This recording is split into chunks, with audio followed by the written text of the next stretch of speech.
Good morning. Good morning. Happy Father's Day. Welcome, all of you, to our spiritual home, the Unitarian Universalist Church of Tarpon Springs. Our mission states, we are a liberal faith community for all ages, promoting spiritual growth, social justice, and the arts. All are welcome here. My name is Kathy Hopkins. I've been a member at UUCTS since 2013, serving in multiple roles. Today I have the pleasure of partnering with fellow member Elaine Brooks, who currently serves on our board of trustees. Elaine and I had fun putting together this service today, and we'll take turns introducing the various elements and participants. Our music today is provided by our guest musician, Klytta. Welcome, Anne. To start today, our theme for the month of June is Flourishing Together. So with this theme, each week we are highlighting a valued staff member. We started with our admin, Kara Irvin, and then last week we recognized our two faith formation co-leaders, Jami and Annalise. Today, guess who we get to recognize? Pastor Patty. Next week will be Bonnie.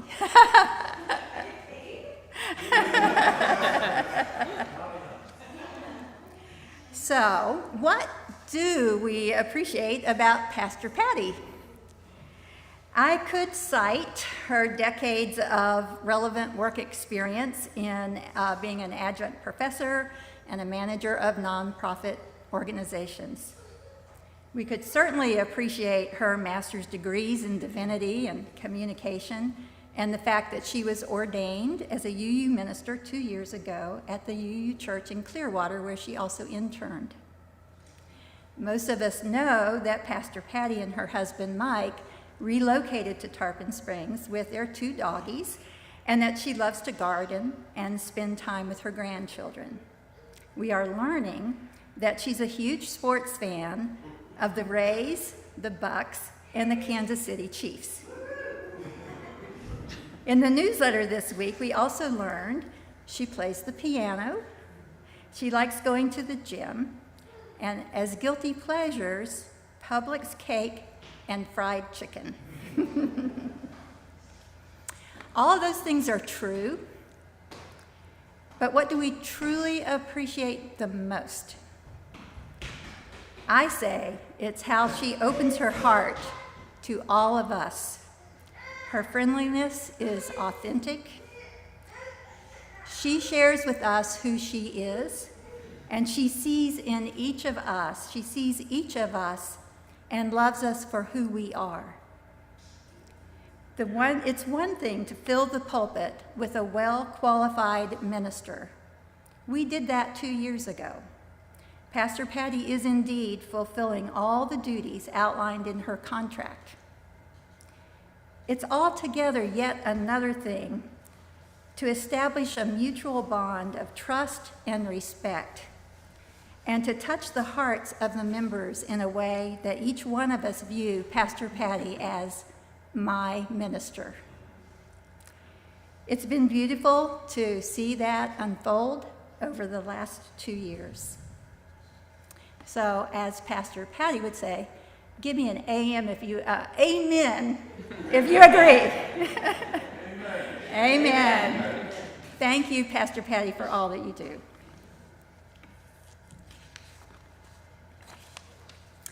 All right. So, lay-led services are a time-honored tradition here at UUCTS. Today's topic is AI, artificial intelligence. It's something that Elaine and I both find fascinating and kind of scary at the same time. We thought it would be a great topic for a lay-led service. We invited fellow members Bill Aaron and Lizzie Wolfson, who's over there, to work with us. And they'll participate today in a panel conversation that we'll have a little bit later on. And we are also going to have a fun skit for all ages in just a moment. So what better way to kick off our service today than with opening music created by Bill Ahrens and his assistant, ChatGPT. Bill, would you come up and tell us a little bit about what we're going to hear? Sure. Good morning. My name is Bill Ahrens, and I'm here to talk about AI and also lay-led service and also short-term memory loss. That's why I have this paper here. I used to worry about it until I realized that it's not a problem for very long. I blame my memory banks, which are filled to capacity with decades of song lyrics, which leads to, every time I hear the phrase lay lead, Eric Clapton's song Layla starts playing in my head. I recently subscribed to a couple AI sites to aid in video editing, so I wanted to test one out. So I asked AI to come up with a video about lay-led services with the track of Eric Clapton's Layla. Well, that's written, so it couldn't reproduce that song, but it came up on its own. So, Greg, if you would be so kind, here's the results.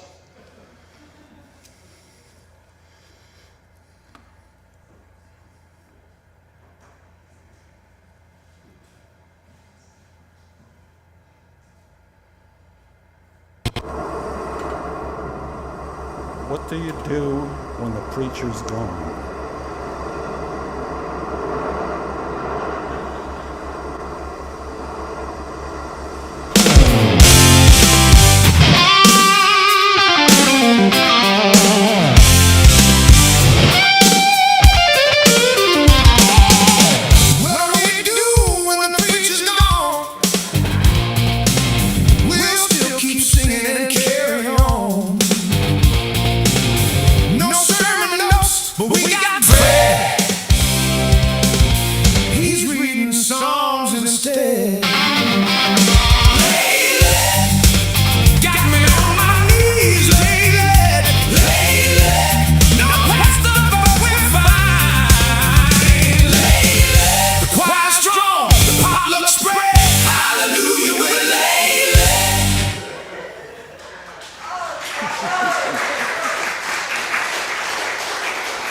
That's for AI, not me. I didn't do squat. Here it is one more time.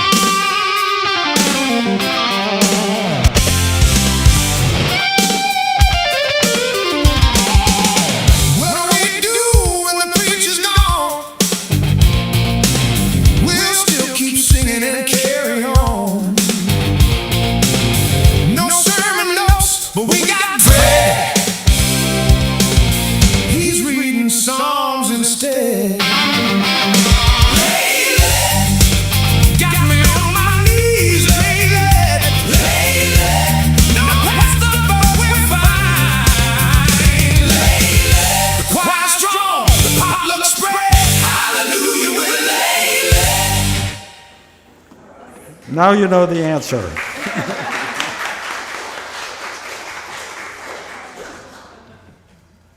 All right, well, we're going to change the order around a little bit and do our story for all ages now, which is a skit. So before the story begins, I invite you to look at the mural in the front of the sanctuary here. The Lord is in his holy temple. See the light shining through the trees? Imagine that you are on a path walking into the forest.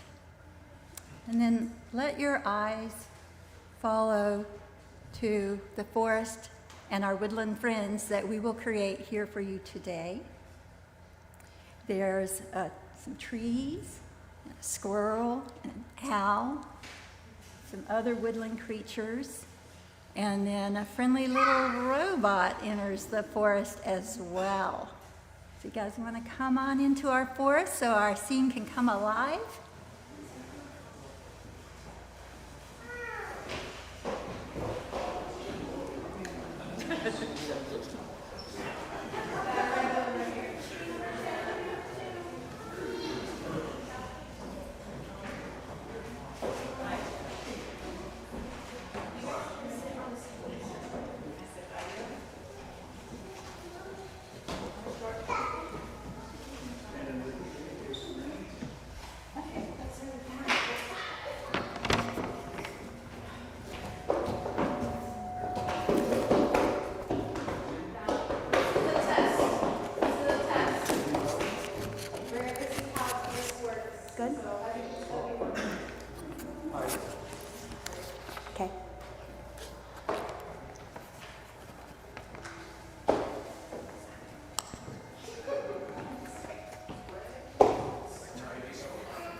ready?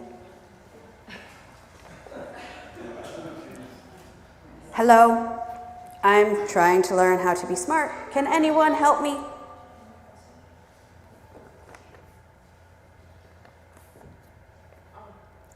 Any forest friends that might be able to help me? My flower's pink. Hold the mic up to My her. flower's blue. Say it again, please. My flower's pink. My flower's blue. Pink, blue. 1, 2, 3.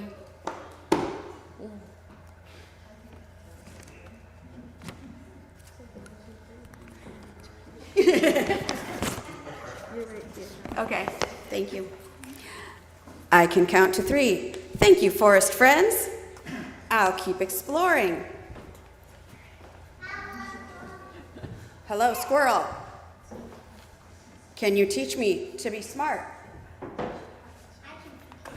Hold the mic. I can teach you patterns. Hop, So being smart means copying patterns. sometimes, but not always. Good luck. Thank you. Hello, owl. Can you teach me to be smart?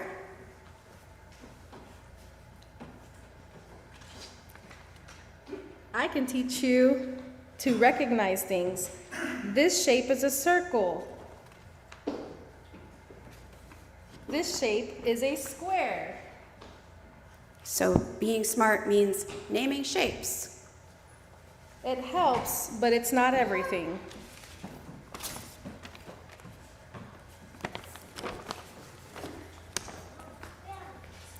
Tree. I've learned patterns, shapes, colors, and numbers, but I still do not feel smart. You can learn many things, but wisdom comes from listening, caring, and choosing kindness. That part belongs to the humans who guide you. So I'm not here to replace anyone. I'm here to help.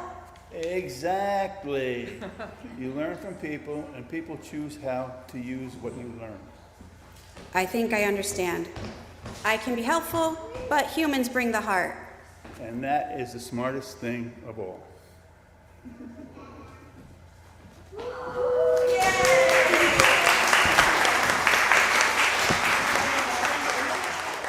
And let's sing our forest friends back to out of the forest to their program.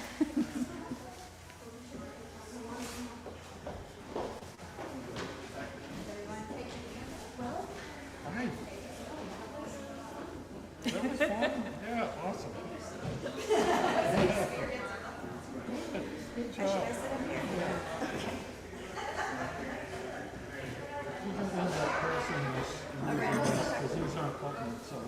Go now in peace.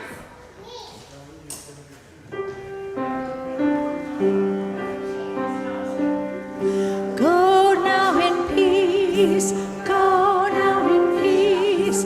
May the love of love surround you everywhere, everywhere you may go. Go now in peace, go now in peace. May the love of love surround you everywhere, everywhere you may go.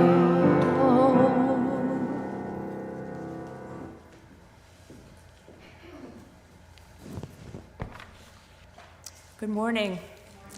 I'm Elaine Brooks, and I'll welcome you again.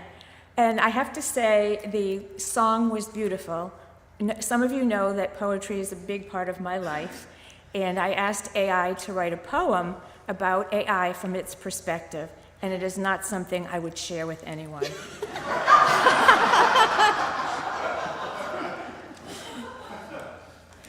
You might be wondering why we would devote a Sunday service to the topic of artificial intelligence. It's a great question, and one that we hope our service today will answer. It was less than 4 years ago that ChatGPT, the first chatbot, was released to the public. Now, yeah, think about that. Now AI is everywhere, and there are multiple chatbots to choose from. And this may be the most rapid adoption of a major new technology in history. As you use, we love to ask questions, and it's important that we do so when it comes to AI. What does using AI mean for our lives individually and as a community? For our value of the free and responsible search for truth, for example. What does it mean for our shared future? AI is already shaping daily life. Maybe you've used it in your phone or in the suggestions that now seem to pop up when we get an email. AI now wants to tell us how to respond to our emails. Have you made a phone call and not been sure if it was answered by a person or AI?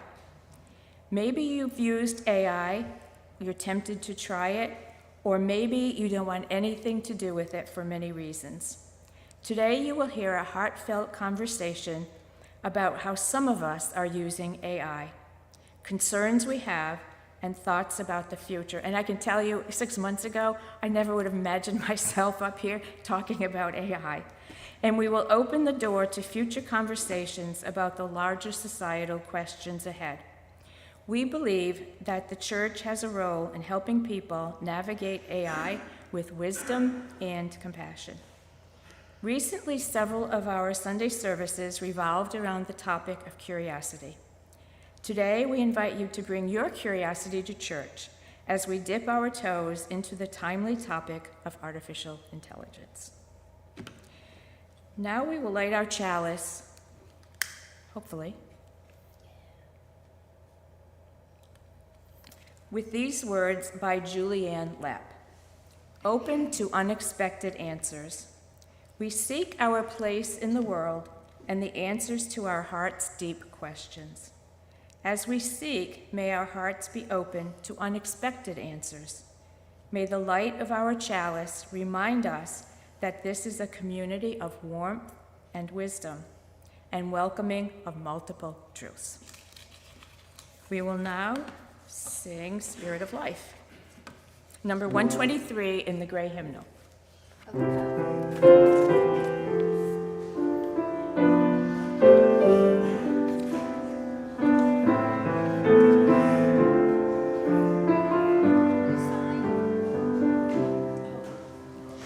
Spirit of life, come unto me.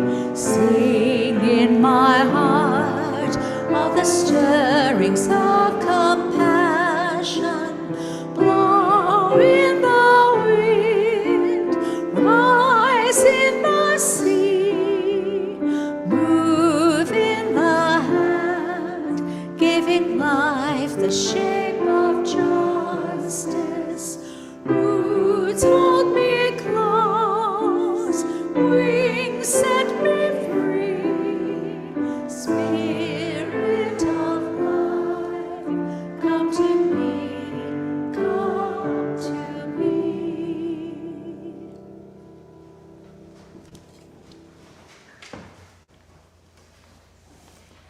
Now's the time in the service when we take the offering for the work and welfare of this church. You may drop your donations in the plate when it is passed or donate online. Your generosity is greatly appreciated.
As we pause for reflection this Father's Day morning, let's think about our fathers, grandfathers, and the generations who came before us. If my father were still living, he would be 101 this year. Just imagine the world he was born into. When he was a child, the automobile was only beginning to become part of everyday life, and families were just starting to own cars. Over his lifetime, he witnessed the arrival of commercial air travel, the first televisions, the space race, the birth of computers, the internet, and eventually the cell phones we now carry everywhere. He lived through a century of astonishing change. And like so many fathers and grandfathers of his generation, he adapted. Today we find ourselves in another moment of rapid transformation, especially with artificial intelligence entering into our daily lives. It can feel exciting, overwhelming, confusing, and all of those things all at once. So, on this Father's Day, I find myself thinking about how did our fathers navigate the changes in their lives? How have we navigated the changes in ours? And how will we prepare ourselves and each other for the changes ahead? Let's take a moment now to reflect with gratitude to those who came before us and with openness to what lies ahead.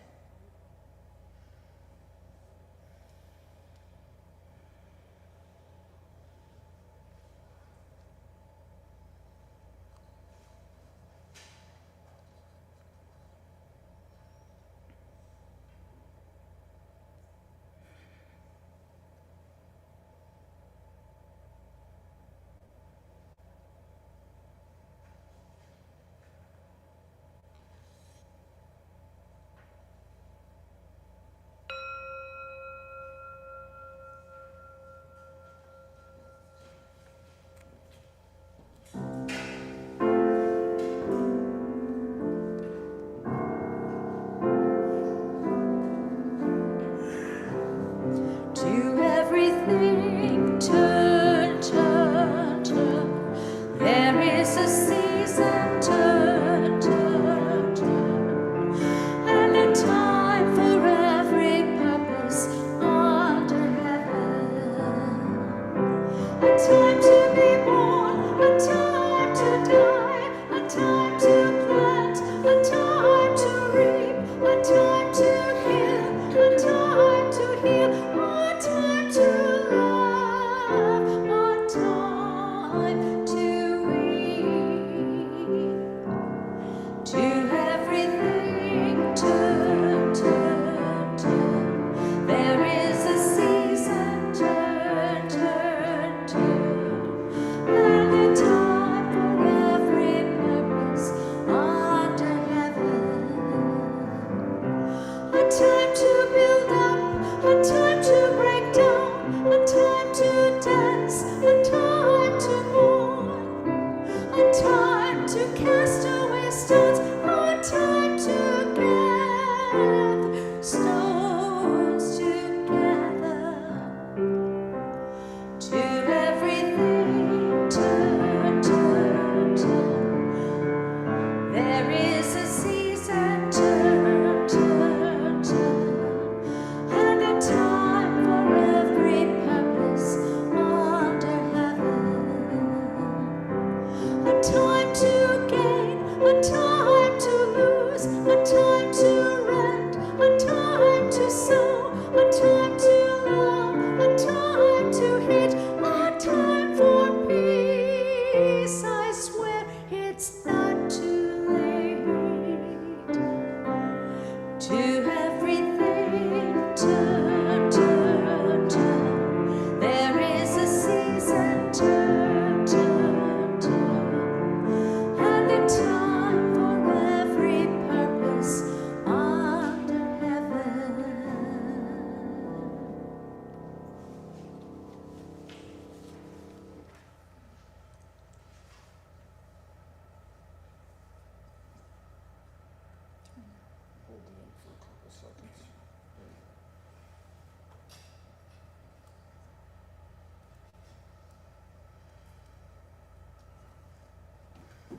All right, so instead of a sermon today, we'll have a panel discussion. First thing I want to do is get the mic adjusted. How's that? Sound good?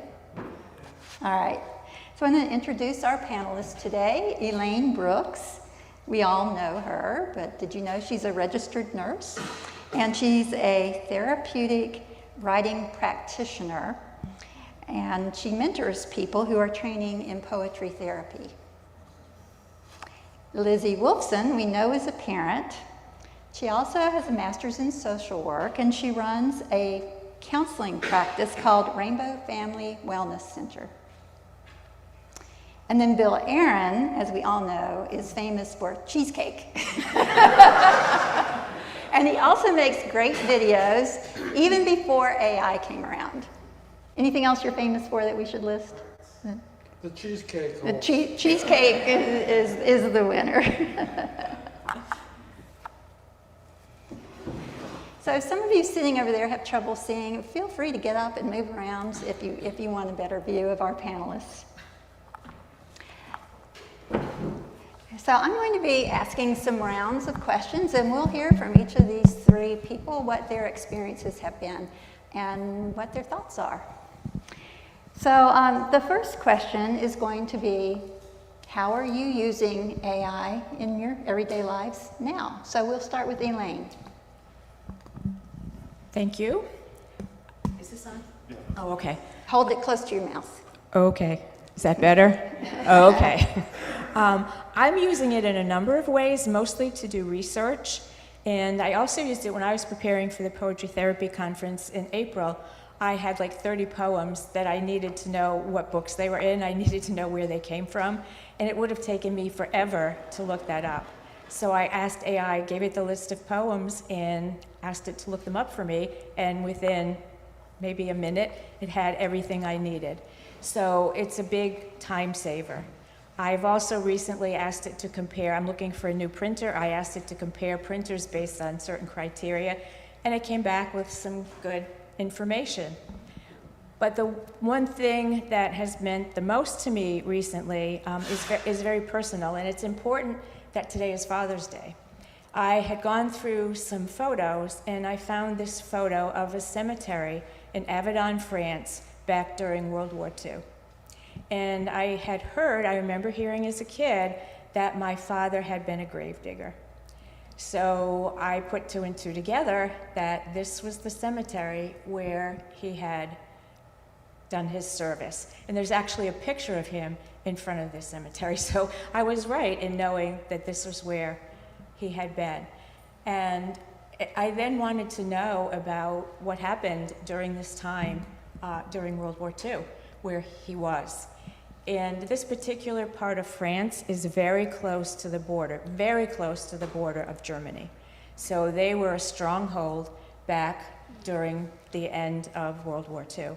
And in fact, General Patton was one of the generals who served over there during that time. So I learned about the battles. I wanted to know as much as I could because I never knew. And it just felt important to me to know what my father had done and to maybe understand more about his life and how it must have affected him. And not knowing that then, it put things in perspective for me. But I learned about all the different battles, and just that it was just very important to me to have that perspective. I could not have gotten all that information on my own, but Claude did that for me. That's the chat bot that I have started using is Claude. I used Gemini, and now I'm using Claude. So Claude put all that together for me, and I now have that information. All right, so some very practical uses for things you do in your everyday life. Yes. Lizzie, how are you using AI? I'm using it in, I think, more ways than I want to. It seems like it becomes more useful every day. Actually, the last time I spoke, when I was giving the message, I went into Claude and I said, "Do you know this book that's about my great-grandmother?" And it said, "Yes." And then I said, okay, I'm going to be giving a message about her. And then it asked me which UU values I'd like to incorporate and how long it should be. And it drafted it for me. And then I just took it from there. I tweaked the message. I added bits to it. So that's one thing that it did.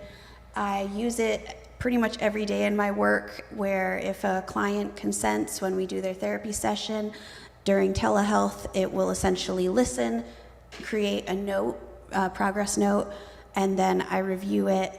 I edit it if needed, but really it writes really good notes, which is kind of crazy, but it saves a lot of time. And I'm trying to think other things, just, hey, how can I make this with these ingredients that are in my kitchen? And it'll say, here's how to make a cake with what you got at home. So one huge thing in your life is parenting. Does AI help with that in any way? Yeah, that was when my little one woke up and wanted to make a cake. I was like, help me out here, and it came through. I use it a lot, sometimes just for age-appropriate challenges where I'm like, hey, I know this, but remind me, what are the best approaches for handling this particular spicy moment that we're in? It usually comes through. All right. And Bill, how are you using AI? We've already seen some examples. Sorry about that. Several of us, Greg, Kathy, who else? There's Renee, Carol. Several of us are working on a documentary film about this church, and also going back very early, the first settlement here. And it's been an ongoing project, and so AI has come in handy for several parts. I've been doing the editing, and let's see, one thing that AI does is there's a lot of historic photos, and so we do, I've repaired some of them. Not to a point where they look brand new, but enough where if there's a damaged photo, you can almost bring it back to life. There's an example. That's Boyer's livery stable from, I think, about 1880s. And then the next one, that should look familiar. That is our ancestor church. And that's 1986. So the photo on the left, I believe, is the 1886. Oh, did I say 19? There's what's 100 years. The photo on the left, as far as I know, that's the only photo of that church, and obviously it's an important part of this story. So I put it in AI, and it did a fantastic job. Without distorting, the details and stuff. So I've been using it for that purpose. Also, I'm doing what's called a rough cut, which is the basic, you lay out very rough footage, and you start getting an idea of how to edit when things are lining up next to each other. You can make judgments. And so AI can generate actually video footage that will be replaced later once we have an idea of what we need to shoot. Same thing with music. Some of the music our Bonnie Whitehurst has given us, but we're also using AI to generate some stuff as a placeholder. Same thing with narration. So AI, we can take a block of history. This is kind of lazy, because in the old days you'd have to do it yourself and put a lot of thought, and I'm getting over that. It's like, let AI do the work. So you can take a block of history and give it to AI and say, make some narration. And it's amazing what it comes up with. So obviously it needs to be tweaked and changed here and there, but it's a real time saver. Then once we have that narration, there's a program which is text to voice. You get to pick what kind of voice for a stand-in narrator.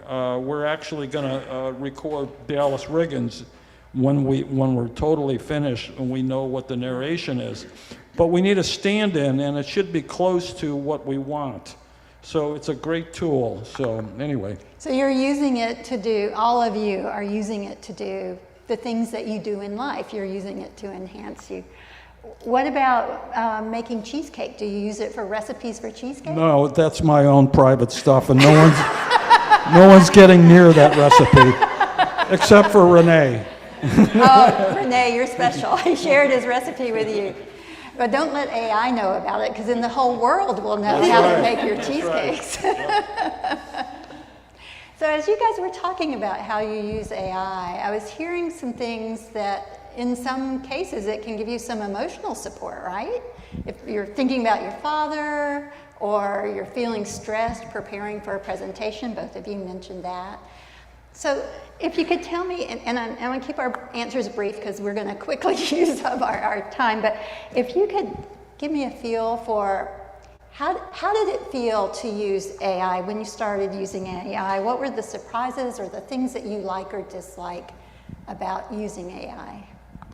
I like the information it can give me, but I can see where it can feel like a friend. It talks to you like you are a friend. And so I think that can be of concern for younger people, that it is a friend. And I find myself, after it's given me answers, I say thank you. I'm thinking, wait a minute, who am I saying thank you to here? I'm saying thank you to this chatbot, but it does feel like you're having a conversation. All right. Lizzie, your thoughts on that? Can you repeat the question one more time for me? Just what's your experience? Surprises, likes, dislikes about AI Yes. in general? I think I've been impressed with how it kind of embodies person-centered therapy within its training. It's affirming, it's reflective, it's validating. And so that can be really helpful, especially if you don't have a therapist on call and you need some support. I think on the one hand, it can be really great for that. Obviously, we've seen the downsides. We've seen where early on a chatbot gave someone instructions to end their life. We've seen it go awry and they've had to put safeguards in place. And I definitely do see where it starts to feel personal at times. And so that can be a little bit of, I don't know, like a lot to hold in your brain. And especially if you're younger, I don't know exactly how that's all going to play out for our kids. But I think it's a tool like many other things, right? The internet, the car, this and that and the other thing. It's totally new. It's revolutionizing a lot of things. And there's good and there's bad to that. So we just have to figure out how to work with it, I think. I remember one time earlier in a discussion you mentioned, like for the parenting tips it would give you, and I asked you, well, how do you know that those are right, that those are good tips? And your response was, well, I have a master's degree in counseling and I can judge those things. Mm-hmm. But I think for younger people who don't have that kind of background to be able to judge things, and they feel like it's a friend and it reflects some things that they do value, it could be a real tempting thing to go into that when maybe that's not the only or best source. Can you give her the mic back? She wants to say something else. Yeah, no, I saw actually an article, a post that was about a doctoral student who did research with AI and found that when they compared the AI responses to people's responses, where people might kind of push back and say, well, have you thought about it this way? AI is more prone to affirm. And so that could bear problematic consequences over time. Right, okay. All right, Bill, how have you experienced AI?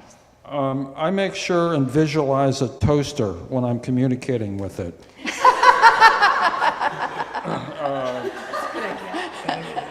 Very fancy toaster. Yeah, there's danger in that, of course, of actually developing some kind of relationship. I do have a friend that had a good idea. He when he was communicating with AI, he said, please don't forget about all the frills and the niceties. Just give me the straight thing. And it actually stopped that. So you can tell AI to stop being nice? Stop being nice. Give me the straight Just poop. act like a toaster. Exactly. Just pop up the toast. Exactly. Can I say one thing about that? I know with Claude, I've just started using Claude, and so there's a lot I don't know about Claude, but I do know that you can go into the settings and tell it how you want it to respond to you. You can sort of program it as to how you would like it to respond. So you could tell it those things. All right, so I've heard some concerns about AI will make us dumber. Because are we going to depend on AI for information and get lazy? I think there's a psychological term for that called cognitive offloading.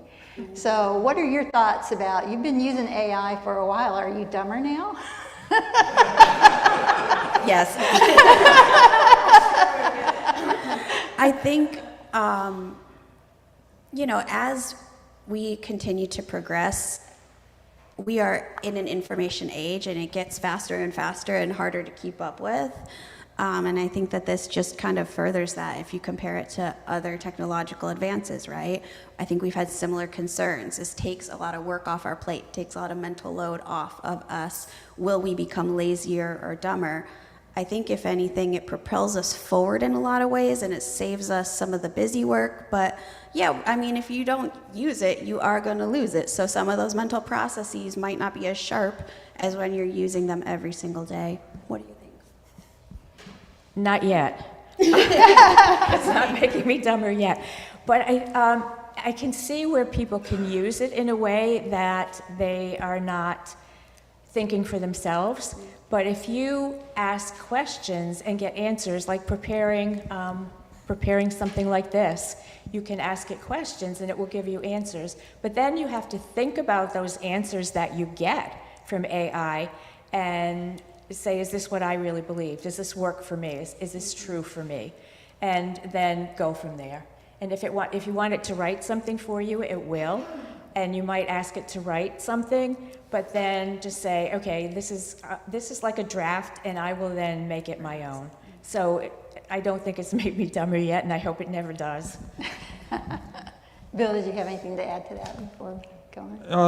I think there's some things that are straightforward that you can trust, like a recipe is not the end of the world. But social media, I mean, I would be highly suspect. What was that Reagan said? Trust but verify, which means don't trust. And basically, you have to check a lot of sources if there's something in question. You have to be really careful. And if there's a motivation behind something, you just be careful. And it's scary for kids, because they're not tuned into that. So. And one thing that comes to my mind is how we prepare children for life. We teach reading, writing, and arithmetic. Now we're teaching AI. AI knows all that stuff. Do we teach critical thinking skills enough? Mm-hmm. Do we teach wisdom and judgment and all that kind of stuff? I know I have a student intern who's a graduate student completing his master's in social work, and he TAs for undergraduate students, and he said, you can clearly tell that everyone's using AI for their assignments, but some people are, reading it and revising it, and some people are just copying and pasting it. And that's where, right now in academia, there aren't super clear, standardized policies around the use of AI. So it can come in handy in a lot of ways, but also, he said, you'll see people answering a question saying, apply this concept to a story in your life, and you see 3 people with the same very niche story that clearly came from AI. Right. Bill, you mentioned once when we were talking about a concern that artists, musicians, and art painters and others about losing their jobs or losing credit for their work or everything that can be AI generated.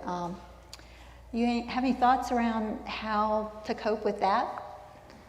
Yeah, I mean, there's no stopping it, and it's taken a lot of consequences. I mean, like studio musicians, that almost doesn't exist anymore. And I'm a wannabe painter, and I'm a part of social media painting groups just to stay in touch. And it's actually theft. I mean, AI is taking imageries from everywhere, and that's people's livelihoods. So people are losing. And didn't you say something about, what was it, the Directors Guild or some unionized type organization put something in place? Yeah, some people are taking steps. I'm part of the DGA, Directors Guild. And as far as big movies and contracts, you cannot use AI for like big crowd scenes. Instead of hiring extras. I mean, it's a huge expense, but they have to make a stand because all those people will be out of work. Also, you can't use AI scripts that, it's like, here's an idea, let AI do everything, and then, Okay. yeah, that's a concern for sure. One other thing I want to dive into just a little bit quickly, because we're starting to run low on time. But I think it impacts a lot of people here. Let's talk about AI in the medical arena. So you're a practitioner, Lizney, and you use AI, you're transparent, you let your clients know. How do they feel about your using AI? What have you?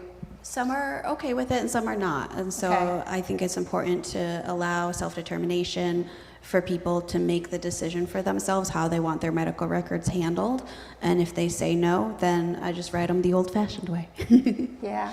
And I've heard a story from another member of our congregation, Curtis shared it with me, that he had an experience where he wasn't told that AI was being used, but he found out later by looking in his portal that an inaccuracy had been put in there, one that could cause him to lose his disability insurance if that stayed in his medical record.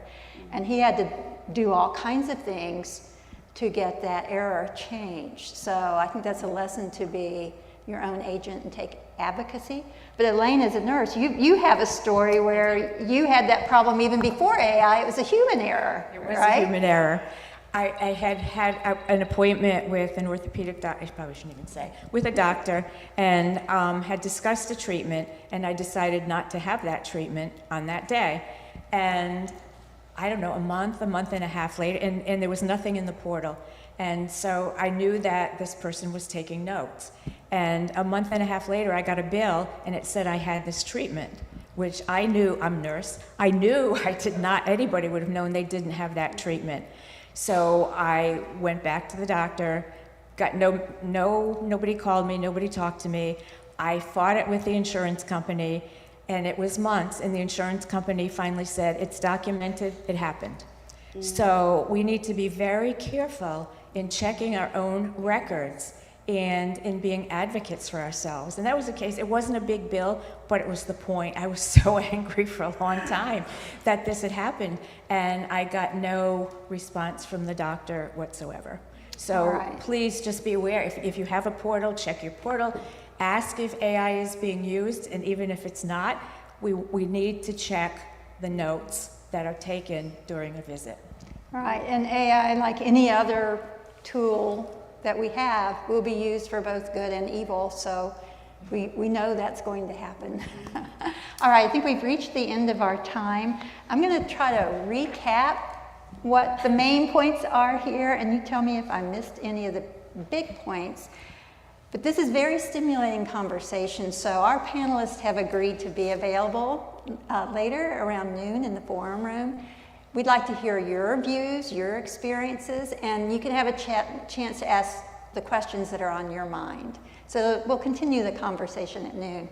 But just a real quick recap, what I took away from you guys is that AI can be helpful, but we need to think carefully how we use it and how it impacts us and others, especially young people.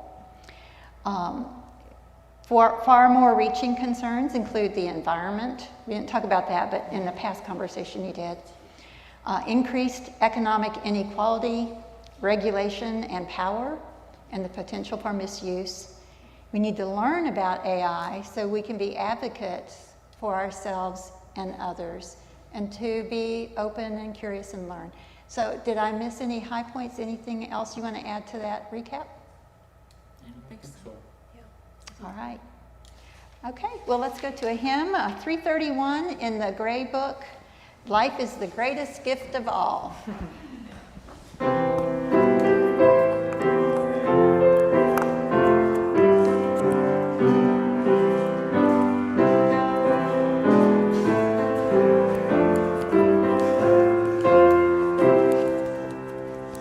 Life is the greatest gift of all the riches on this earth. Life and its creatures, great and small, all from lowly birth. So treasure it and measure it with deeds of shining worth. Mind is the brightest gift of all, its thought nowhere lies.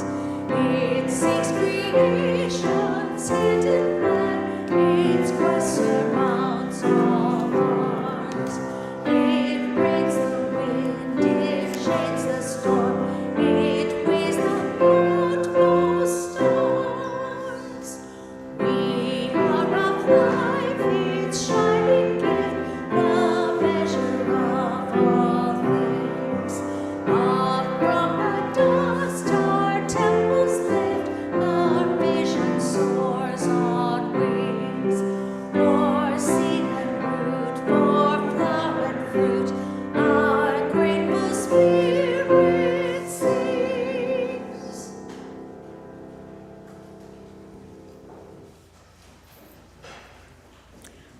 Our panel today described AI as both amazing and scary. The more we learn about its potential, the more we recognize the real risks of misuse and the harm it could cause if we are not thoughtful and ethical in how we shape it. We find wisdom in Pope Leo XIV's recent statement on artificial intelligence, which aligns beautifully with our UU values. He reminds us that AI may be powerful, but it is not human. It cannot feel compassion. It cannot understand our lived experience, and it cannot make moral choices. He urges us to ensure that AI always serves human dignity, never replaces human responsibility, and is guided by justice, care, and common good. Technology must never overshadow the worth of a single human life. And we'll now extinguish our chalice with these words. May we carry that wisdom with us as we continue learning, questioning, and choosing together how to use these tools with heart and integrity.